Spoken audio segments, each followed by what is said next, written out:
Shëndesim dhe ju ftojmë të ndiqni emisionin e radhës nga cikli emisioneve Rënjët tona.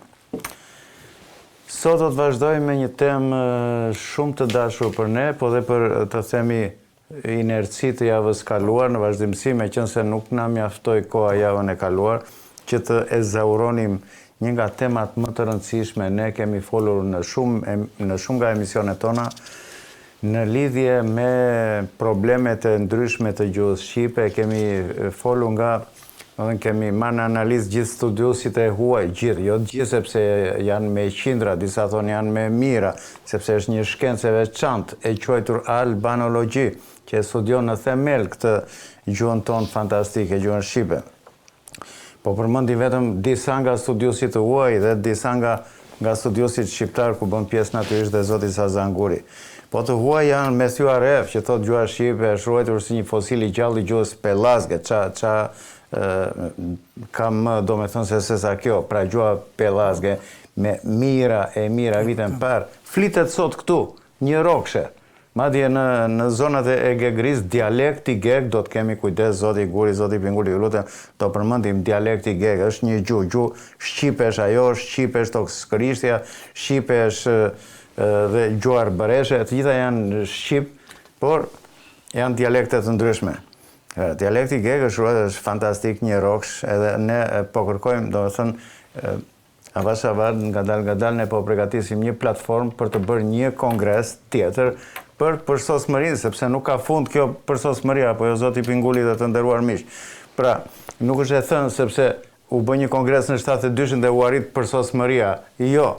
Duke në jetën e përditshme, duke përdorur vazhdimisht gjuhën, ne kemi vënë re që ka mangësi të ndryshme, ka mungesë thjeshtësie, ka një krijim artificial të vështirësisë për të huajt, për ta mësuar të huajt gjuhën shqipe. Po me një të rënd të lapsit të zhdukur dhe paskajorja, mor zoti Guri, që e përmendëm, si mund të zhduket ajo paskajorja aq e famshme, tu punu, tu lodru, si mund të zhduket ajo, është e tmerrshme. Pra kanë folur, thash, me Thuaref, ka folur Han, ka folur Panajot Kupidori. Panajot Kupidori ka përmendur me dhjetra studius të tjerë për gjuhën shqipe. Do të thënë, kanë nga gjysmë faqe, po thuaj, për të gjithë. Është një libër fantastik ai. Fantastik, i përkthyer nga i ndjeri Altin Kocaqi, po një libër që kam lexuar e kam ngelur me gojë hapur, se përmend me dhjetra tuaj që pas kanë studiuar shqipen. Pse është një Gaetano Petrota në 1932 në Palermo, profesor në Universitetin në Palermo i gjuhës shqipe, ka bërë një libër fantastik, është si një manifest, shumë i ngjashëm me dokumenti që kanë paraqitur gjuhëtarët tanë në 1920-ën, kur donin të coptonin Shqipërinë në konferencën e paqes. Po prito, tha, se është kjo. Dhe për rastësi në thonjza ishin gjuhëtarë, shumica atyre ishin Fanoli, themi Konica, Merad, shumë të tjerë. Kemi Norbert Joklin, kemi që edhe kur e kapën gjermanët, tha me qa merreshti, tha, unë jam dashuruar dhe martuar me gjuhën shqipe, tha. Ata natyrisht i sekuestruan gjithë ato pasuritë e tij, që ishte një pasuri gjigante edhe për kombin ton, me mira volume albanologjike për gjuhën shqipe. Kemi Xilanderin në 1835-ën, që thotë shqipja është shumë e hershme nga greqishtja në latinishtja, është baza e këtyre gjuhëve.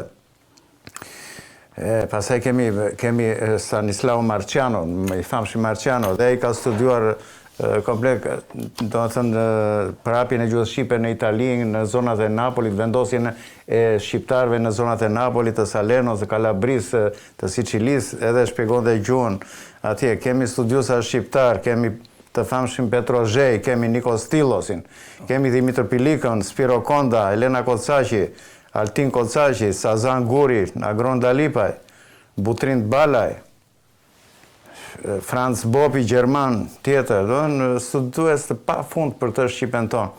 Edhe ne modestisht kërkojmë si Akademi Rënjët tona që të mblidhen gjithë specialistët, gjuhëtarët e kësaj, s'është e rëndësishme bëjnë pjesë në Akademinë Shtetërore apo jo. Ka njerëz tepër të apasionuar që merren me këtë problem dhe të bëjnë një platformë të rregullt se si mund ta përsosim dhe ta thjeshtëzojmë këtë gjuhën.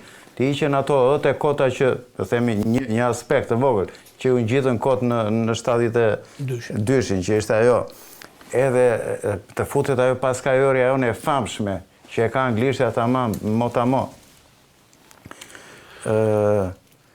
Zoti Pingulli, kjo iniciativë ishte e juaja për këtë, dhe ne aprovuam me shumë entuziazëm. Duke u nisur dhe nga vepra fantastike që ka bërë studiusi Mehmet Elezi, ju keni nxjerrë disa pika shumë të rëndësishme që mund të jenë si një program pune, domethënë dhe ide për të vazhduar këtë lloj procesi në të cilin ne jemi futur. Faleminderit. S'pari një herë duhet të kujtoj që lufta për të bërë një gjuhë të përbashkët, dialekt përbashkët, që nuk mund të thuhet shartim, pasi nuk janë deg ose pemë të ndryshme, por është një pemë e cila fuzionon brenda saj shpirtin dhe rrënjët e saj. Në këtë kontekst, Kongresi i Manastirit, siç e dim, bëri veprimtari shumë të gjerë me kolosët fishta e të tjerë, të cilët përcaktuan që gjuha shqipe do të jetë një gjuhë me bazë latine. Por i duhesh një veprimtari tjetër më i gjerë dhe më e thellë, dhe për këtë punë u organizua Komisja Letrare e Shqipes në vitin 1916, nga kolos të tillë, siç ishin Giovanni, Merlaskaj, Paruca, Fishta, Pekmezi, Ali Korça, Ilmosi, Haxhimima, Gorakuqi, Logoreci, Mieda, Nivica e tjerë.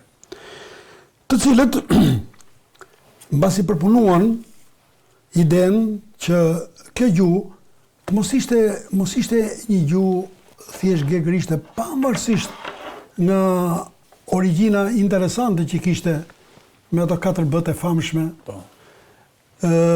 ku origjina ortografike, fonetike, gjitha mund të kishte mbështetjen e një gjuhë gege, por ato konstatuan që vëldi ynë duhet i fuzionojë këto dy gjuhë. Dhe veprimtaria ishte shumë interesante, se ata, pasi diskutimit të gjatë, dhe nuk morën pjesë vetëm këta kolosër, por morën pjesë edhe 2 kolosë tjerë që ishin me origjinë austriake, të cilët kishin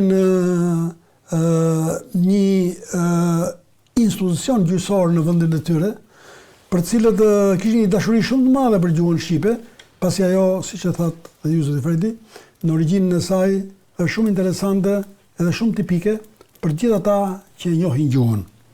Dhe këta ishin Natigal dhe Lambrec, të cilët morën pjesë në këtë mbledhje të rëndësishme, kur në një krahasim të thjeshtë në 1952, kur u bë konferenca e parë për organizimin e gjuhëve, dhe që do ishte një prelud ose një përgatitje për ky instituti albanologjik që do ishte një përgatitje për Kongresin e Drejtësisë të Mëdha, mori pjesë një vetëm i huaj, dhe ky ishte një historian rus që fliste për vjetërsinë e gjuhës ruse. Por pas luftës së dytë botërore, po ti organizojmë, po ti llogarisim, ishin 28 vjet që po merreshin me përpunimin e kësaj gjuhë që nga komisja. Edhe kishin arrit shumë veprimtari interesante. Dhe me që thot Amerikania Byron, deri në vitin 1964, thot, gegërishtja kishte arritur kulmin e standardizimit të saj, kur ngrehesh si themel i ortografisë dhe merresh në këtë moment pavarësisht nga ky nivel i lartë që kishte arrit gegërishtja, hoqi dorë nga regionaliteti i saj dhe vendosi që gjuha e mesme do të jetë gjuha elbasanse. Për këtë gjë hoqën dorë të gjithë dhe së bashku venduan për të mirën e kombit që ky komb të ishte unik, si në gjuhë edhe në shtrirjen e saj. Në këtë kontekst, Kjo gjuhë do ishte një gjuhë gjithë përfshirëse. Duke qenë se kishte arrit disa rezultate të mira, ajo u aprovu përnjëherë nga Kongresi i Arsimit, Kongresi i Arsimor i Lushnjës.